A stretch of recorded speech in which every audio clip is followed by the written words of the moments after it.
The Newsline. Hello and welcome back to People's TV. In today's news commentary, we focus on the significant number of terrorists currently held in Israeli prisons. Some have already been sentenced, others are on trial, and a few are awaiting trial. Among them, certain individuals have received the death penalty for attacks on civilians and committing murder. Against this backdrop, Prime Minister Benjamin Netanyahu has requested a temporary hold on the death sentences, citing concerns that proceeding could hinder ongoing efforts to secure the release of hostages. Former President Donald Trump has indicated that Hamas is expected to respond positively to the ongoing ceasefire talks.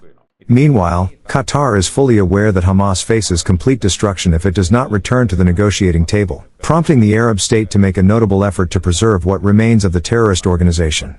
At the same time, Israel is prioritizing the safety and release of hostages, a stance that cannot be criticized. Ultimately, even if Hamas survives the war, Israel knows the group will be powerless to launch attacks or govern the Gaza Strip. This assessment is shared not only by Israel but also by the United States, Arab states, and European nations. Nevertheless, Hamas appears to have a plan to dismantle itself as an organization once the Palestinian Authority is fully recognized, while integrating its combatants into the authority's security forces. This would effectively preserve the core of the terrorist network. In other words, while Hamas may cease to exist in name, its ideology and trained operatives would remain, ensuring that the organization's core structure endures even if the label changes. I have emphasized repeatedly that the Palestinian Authority and Hamas are two sides of the same coin. In our previous videos, we have shown that they are essentially the same organization operating in two different forms.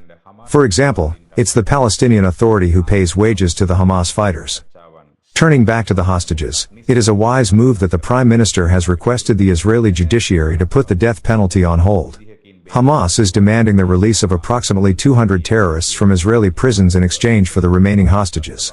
Notably, the list of prisoners requested by Hamas may include individuals who have already been sentenced to death. Turning our focus to the United States, the administration has decided to increase the number of THAAD air defense systems deployed in Israel. Currently, 6 units are installed, with another 4 scheduled to be added. Reports suggest these systems are being positioned in anticipation of a potential new attack on Israeli soil. This concern has been notably highlighted by Russian intelligence agencies. If this report helped you see the situation on the ground clearly, don't keep it to yourself. Like, share, and subscribe to People's TV, where truth has no agenda, and facts speak louder than spin.